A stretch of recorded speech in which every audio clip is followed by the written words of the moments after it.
Hello, viewers around the world. My name is Mark Godwin Iwejuwa, and we're back on our program, Talking Drums. Talking Drums is here today, the last day of the month of May, 30th of May, 2023.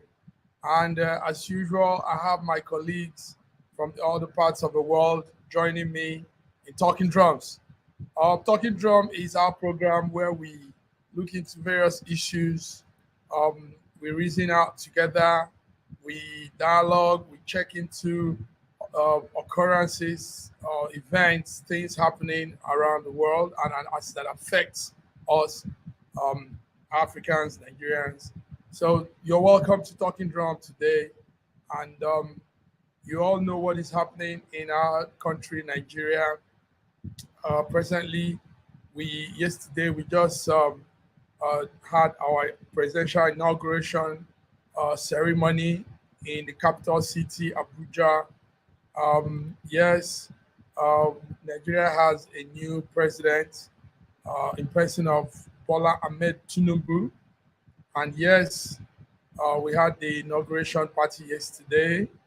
A lot of things went down. But before we go further, while I also wait for my colleagues, let's see some glimpse to the event yesterday. From a yearly internally generated revenue of 14.64 billion naira in 1999 to 60.31 billion naira in 2006. His innovations laid the groundwork necessary for Lagos to have the revenue to improve the state and modernize living conditions of all of its inhabitants. A graceful leader imbued with courage and commitment to justice.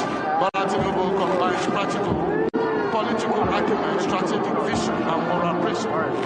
When the history of the first 2 decades of the 21st century in Nigeria is written, it will record Bola Tinubu's rare courage and foresight in guiding his party, the All Progressive Congress, to victory in 2015, and how, working with other countries, he advanced the determined efforts of the ruling party to turn Nigeria into a world party state. His Excellency Bola Tinubu knows politics much as he understands the game of power. Indeed, his democratic footprints go beyond Nigeria. They span the... Yes, that was how it was going on yesterday in Abuja, the capital city of Nigeria. It was, yes, a big crowd. You should know that Nigeria is Africa's largest democracy, and Nigeria also has African largest population, economy, and everything, as you can see. So it's important that we get it right politically. It is important that those at the helms of affairs in Nigeria are those that, it's done right.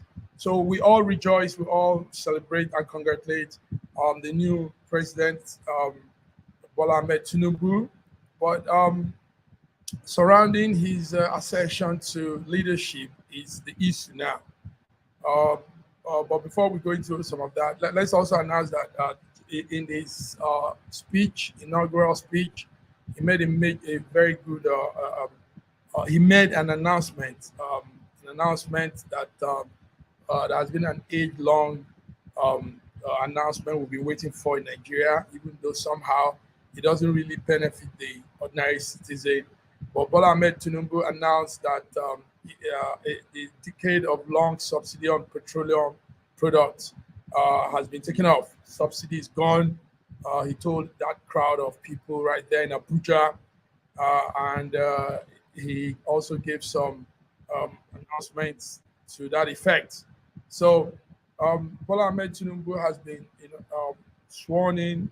He now sits as the president of Nigeria, while Muhammad Buhari now becomes the past president of Nigeria.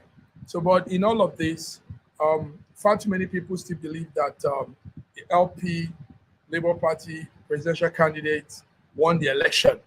So this is the contention now. Many people say he's rightly going to be their president very soon. So even while as we're talking today, the LP and the presidential candidate of LP were in court, and some issues had to continue. So, but before we go into more of those topics, more of this discussion, let me bring in my friends, colleagues from the other part. George Chukwu from Toronto, Canada. George, you're welcome to Talking Drums. Thank you so very much. Last of I the month. appreciate you. Yes. How are you? I'm good. I'm well. Yeah. I know you were also dancing in the celebration yesterday. Were you dancing in Canada?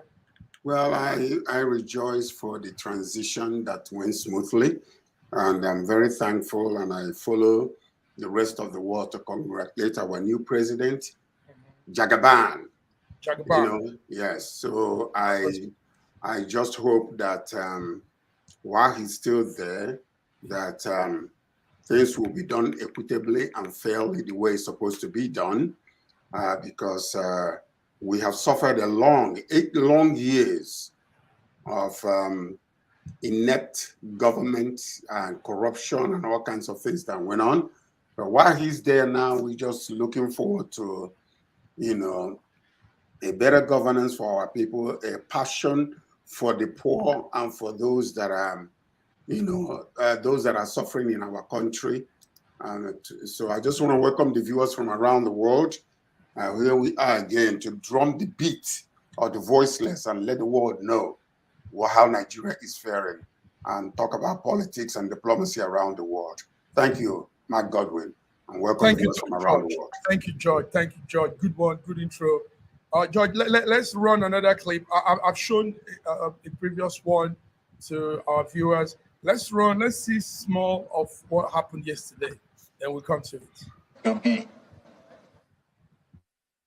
my brothers and sisters, permit me to say a few words to my predecessor, President Muhammadu Buhari. Mr. President, Omar.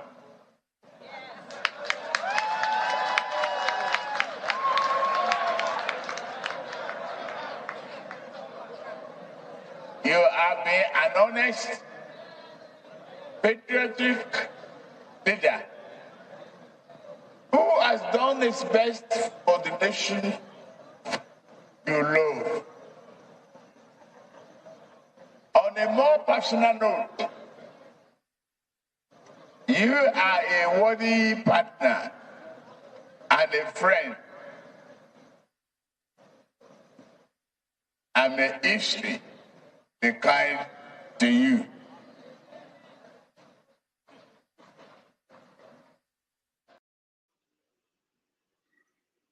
Yes. Those were his words.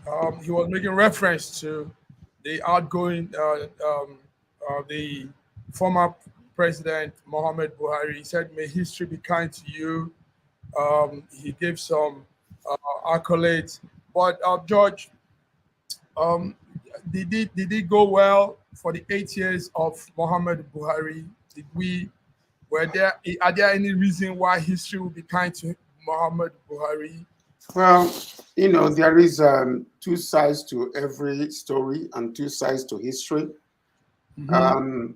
If you look at it from the standpoint of the 5%ers that recycle government among themselves, of course, he had to. wish him well so that he can go. And but on the other way around, government is by the people, for the people, and with the people, and that's democracy. Now he's been sworn in. We are now to look forward, and we have to pray for him because he's our leader, and we wish him well and hope that God will grant him the grace and grant him the fairness and just attitude to govern our nation, to right the wrongs that has been done to the people of Nigeria, to eradicate tribalism, to eradicate sectionalism, to eradicate insecurity, to eradicate the inflation, to eradicate all the ills that we have suffered in the past years because of APC government. So we are just hoping that things will go right with him, as he's still there, and that our prayers are with our current president, Jagaban, the Tinubu. We are praying for him, so that's what we need to do as the citizens of Nigeria and those that love our country and want our country to remain one Nigeria. Good words, George. Thank you very much. Joining us from Lagos, I think Lagos, Nigeria, is our co-panels.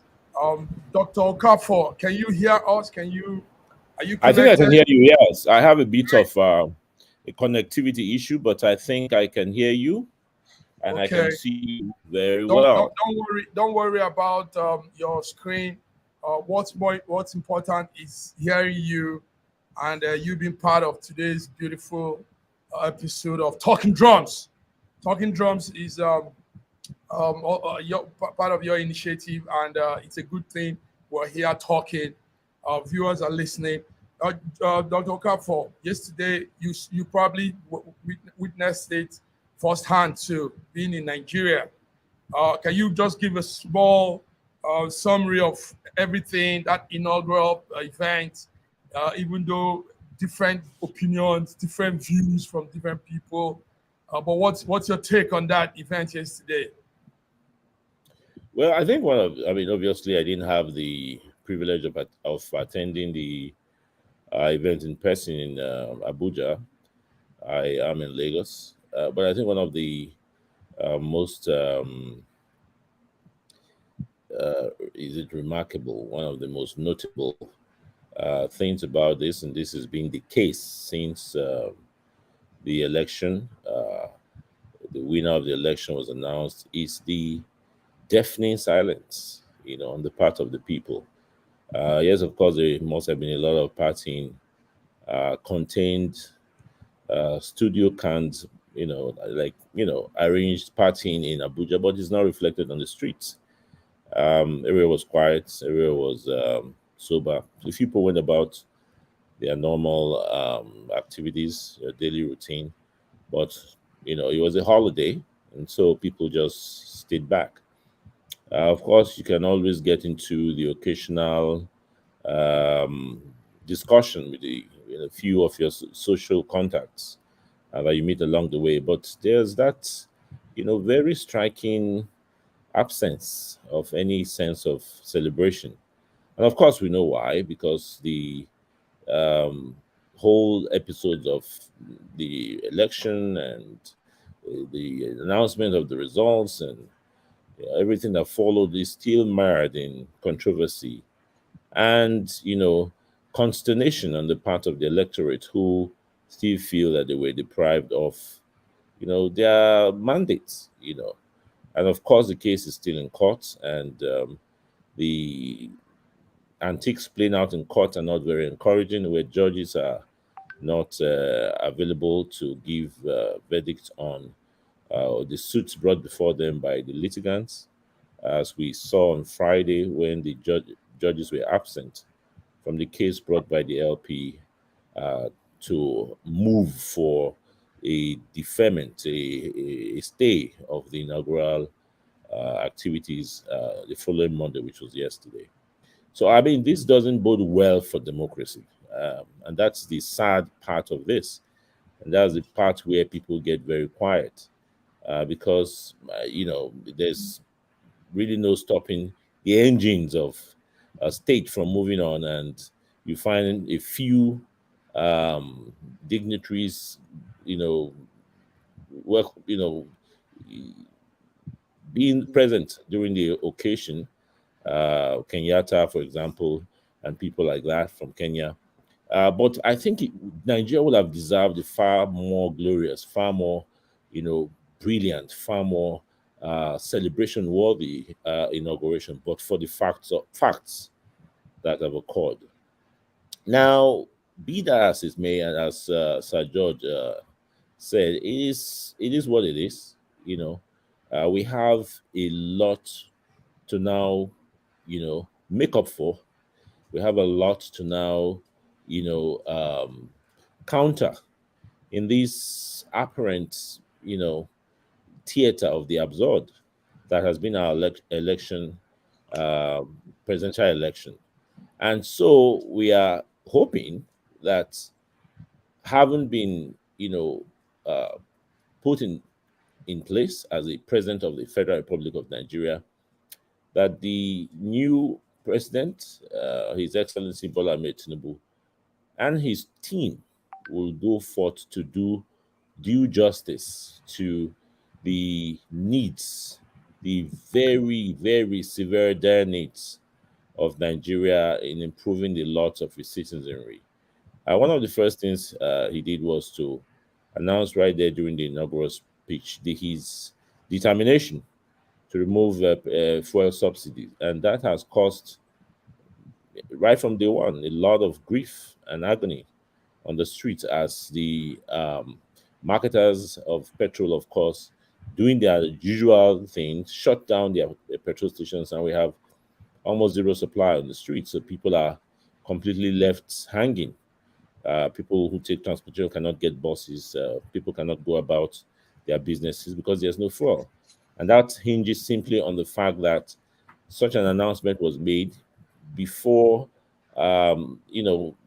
any form of cushioning, Plans or strategy. palliatives, safety nets were put in place, before any sort of task force was put in place to ensure that people don't take the common man, the man on the street, for a ride, in their usual way, where they want to profiteer from whatever opportunity they get. And this was a big open wide opportunity given to them, because now they're expecting that fuel they bought for 300 naira per liter from the downstream point, it will now be sold at probably, so people are going for as much as 400, 500 naira per liter versus the official 185, which was recently.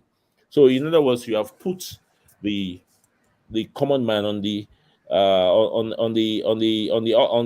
altar to be sacrificed, and this is what's going on now. And so it's hard to see where we are going right now. Very difficult, because it looks very, very gloomy. But again, echoing what Sajod has said, we want to pray that the president and his team realize the great task, moral task ahead of them, because I think he can do it. I think if anybody can, it is he has demonstrated the ability to marshal the forces that are around him towards a purpose. And we pray that he realizes that this is the one good chance he has to, demonstrate what all this has been about. It is easy to understand, to accept that he has done all he has to get there in order to deliver what he believes are his leadership gifts to the Nigerian people and the country Nigeria.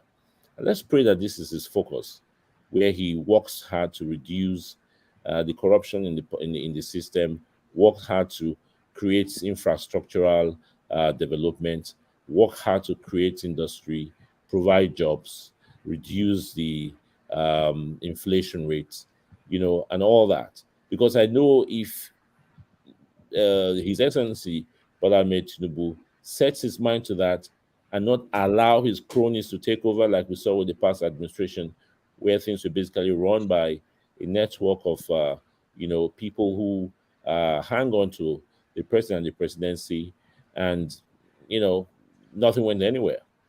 But we hope, we pray that God gives him the strength. I'm not into all this talk about his health.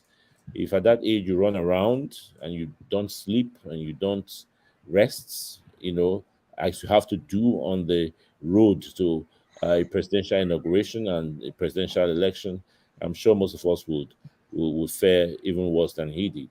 So he has done well, and we hope that he gets some rest and that God gives him the grace to begin to work truly for the Nigerian people and the country Nigeria. As his most touted credential are the changes he brought about in Lagos. And when he was here, when he moved the income, grew the income by over 500%. So we hope that he's able to pull the same badly needed charms on the national stage. Thank you. Wow, thank you very much. That was some real good submission there. So George, I want us to talk about this. Yes, I want to ask you something, George. Yes. In all of this, all this swearing and everything, Tinubu's victory is still being challenged in the court by his two closest rivals, Labour Party, LP, and PDP. In fact, as at this morning, I was with my colleagues, my coordinators in Abuja that were in court, and Labour Party submitted some documents, some American documents, as evidence, some of the things they have, and it was accepted. Normally, the one of PDP last time wasn't accepted, but this one today was accepted. That means we have a long way to go. Sir George, what is this? What do we say? Well, personally, I should leave the courts to handle whatever they are handling in regards to that. Right about now, I believe that our concern should be, the unity of the nation and the welfare of the people. The court should handle, go through the process. But in the meantime, one of the major issues that is very highly troubling is the announcement of the fuel subsidy, because what I'm seeing in that is the same way that the Naira coloring was announced without actually any preparation of any type of thing before the announcement was made, and the institutions hijacked the whole system. People are still suffering from the same thing right now, and they're coming out not to say we are going to make an announcement regarding the fuel subsidy, that we're going to walk about, make sure that we put the system together so that it will be a smooth sailing thing. People will not suffer. They just went and announced it because they feel like this is what people want to, what a lot of people wanted to hear or institutions wanted to hear. So now I am actually saying that we should appeal to our president to jump on the bandwagon right away as the Jagaban that we know, to make an announcement to every single station that is hoarding fuel, to let them stop it right now, because we have more than enough. They need to stop it because people are suffering. The suffering is enough. People are not going to work. People cannot drive. So what is happening is, everybody's casting off restraint because they don't see any vision and any future in what is going on. So let him come as our executive president immediately and make an announcement that the people should call in. If you go to any gas station and they say they don't have gas and you believe they do, call for the authorities to come over there and investigate. That they should allow people to buy gas as it's supposed to. They should have allowed the refinery to start operating and fuel to be, distributed before they stop all of this. This is exactly the same type of government that we had in the past, where they talk without thinking. How can you just, in a space of, we're just coming out from the mess of the political, process that took place, we are still in it, and another one is, on top of it. What a nation are we running? So let him come as as the president of the nation, make an announcement, and want every station and every distribution point that will try to hold the gas, that they should stop it now and start distributing gas so that the nation will continue to run as it's supposed to. The economy is at stake. Inflation is so high. Insecurity is high.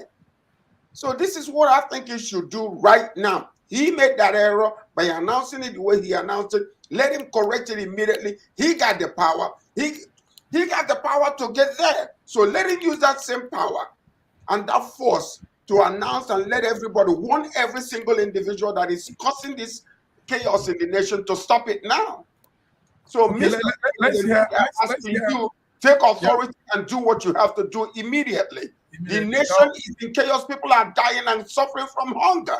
Yeah, do maybe you can hear George all the way from Canada, but he's following up situation now, real time. What's happening in Lagos? What's happening in Nigeria with this fuel thing? How come this No, well, subsidy is creating ruckus all of a yeah, sudden I again? mean, yeah. I mean, I've already alluded to that, and I have to Mhm. say that I agree with. I mean, George is rightly upset, and a lot of people are upset and bewildered. You know, and I have to agree with what George just said. You know, it needs to be reaffirmed. Yeah, fine. Uh, re, the His Excellency BAT has the authority, it has the ability, and it has, you know, the, the allegiance of, I think at this point, respect of people, the observers and the operators of the system, to be able to command them to by simply addressing them directly. If what he said at the inaugural state podium can bring this about, I think he's one man who can actually speak to them and stop this madness before you even go into official edicts. We need him to take that, you know, high moral ground and ask these people to desist, because this is entirely artificial. When you hear an announcement and you shut off your pumps without any logic whatsoever, when the stock you have has not been, you've not finished selling them, and you're not even being threatened with a problem of supply. The thing is there. We're just saying we're going to remove subsidy so that at the end of the day, when you buy, you sell. There's really no risk to the distributor here, but just share, irresponsibility. They want to sell, hopefully, at a higher price than they deserve to, because it is anybody's market. And I think the president ought to step in at this point. I know he's probably resting from all the rigor of what he's gone through, but this is one of those times when a leader steps in to be in the gap for the people. And I agree that this is what he needs to do. Call off this, misbehavior from the distributors of petrol and other products, petroleum products, and begin to put in place actual statutory measures to curtail such behaviors in the future. Mhm. Because it's just rapacity, it's just greed in the part of these people. There's no reason for this at all. And if you ask me again, how people are, it's not well. There are case of people who leave their destination not knowing how events were unfolding. And in normal course of traveling, of course, you stop to refuel the bus. So they all board the bus and they're traveling, and then it gets along the way, and there's no fuel. And they're all stranded there long before they get to their destination. Another, horrible instances where people just couldn't meet their day's, mission, because all of a sudden they wake up and the fuel pumps are shut down. I mean, we've gone through this before. It's not something new to the Nigerian space, but we have just come through the Naira crunch. We are still trying to survive a soaring inflation in the double digits. This is the last thing I think that anybody is looking forward to, and the last thing the common Nigerian will have. George and Dumebi, we need to also talk to petroleum regulators and stakeholders. I think we have a problem with that. Most times, it's not really the presidency that is at fault with this. It is those bodies, stakeholders, these bodies that regulate and distribute and coordinate. That's the point we are making. All that will take a lot of time, right? Obviously, those things need to be put in place.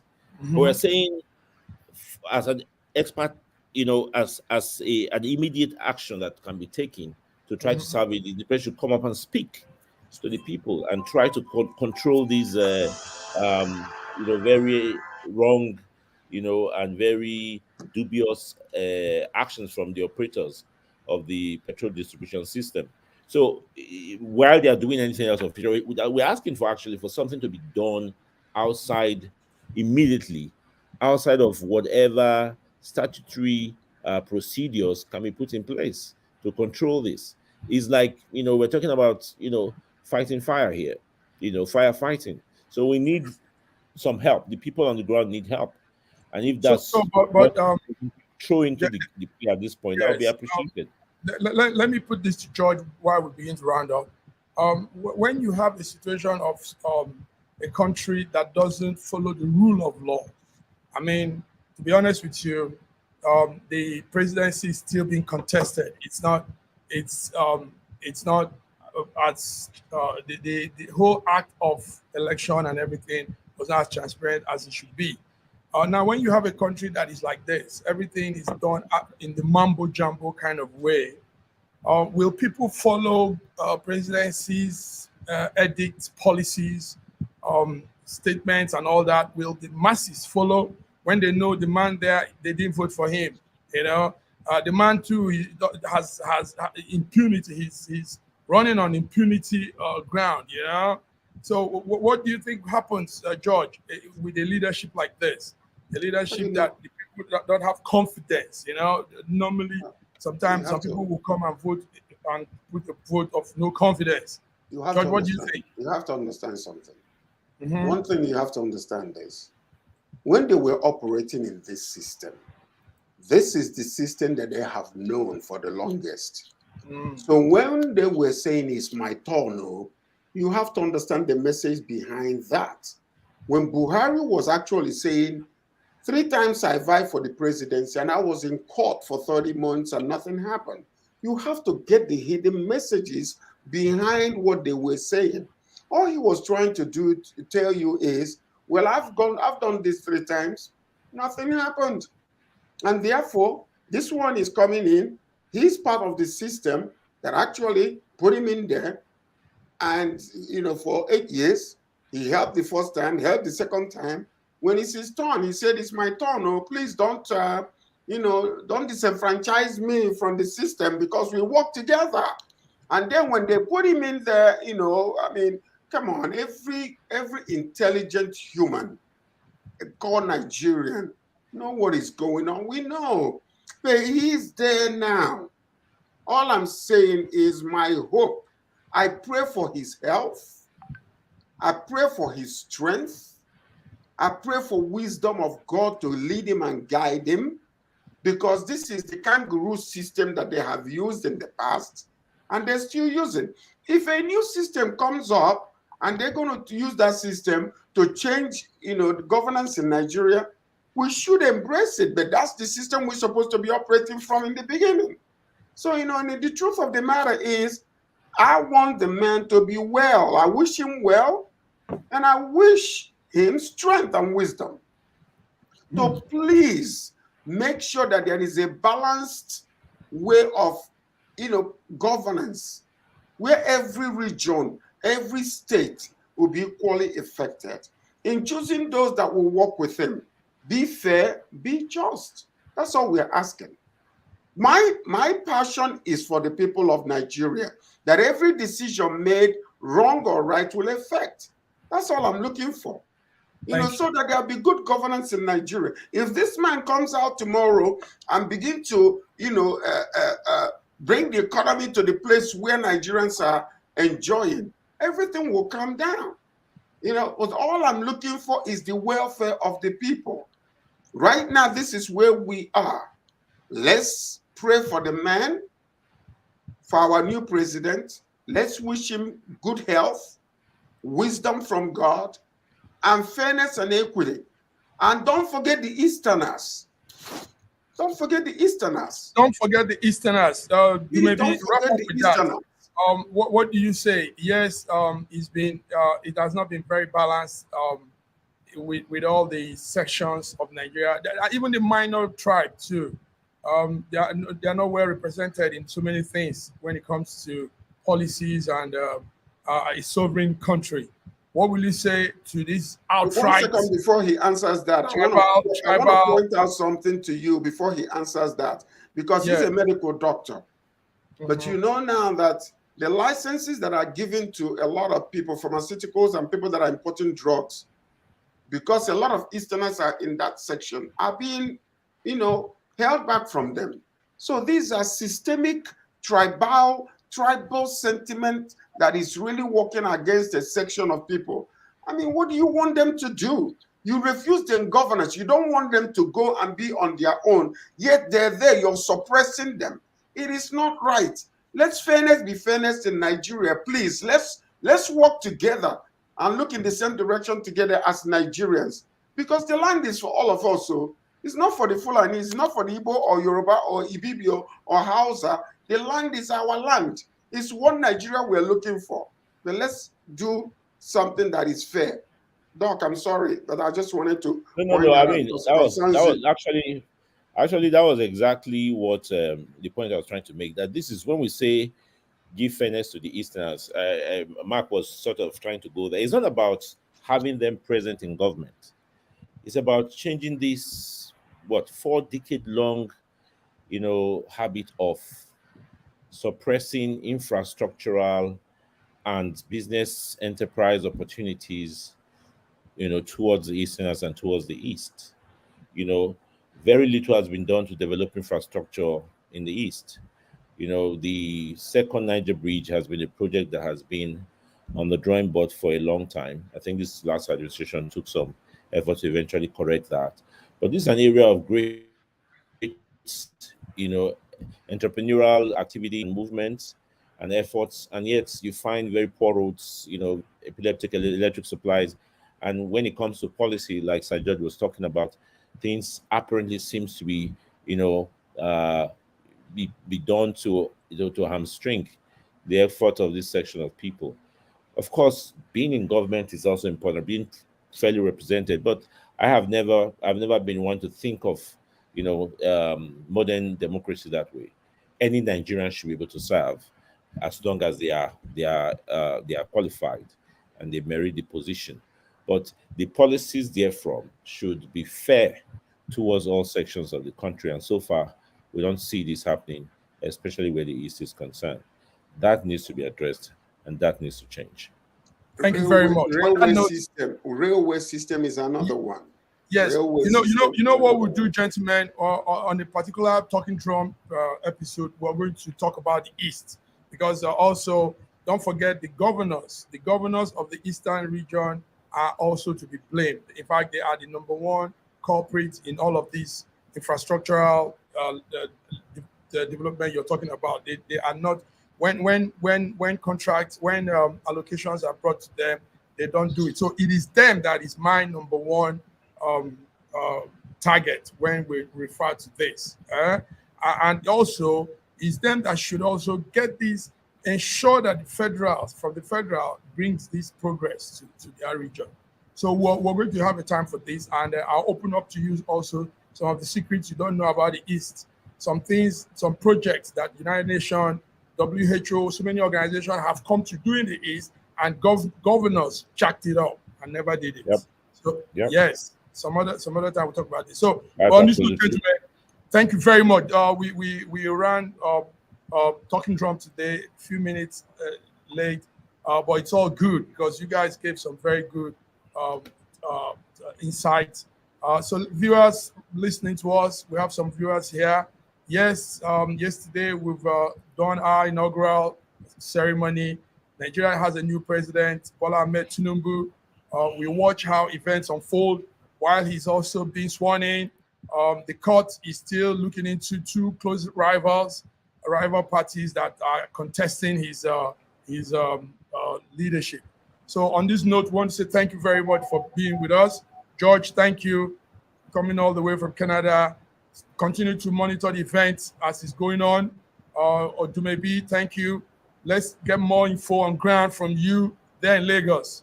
And to the viewers, thank you also. Till we come your way next week. It's Talking Drum.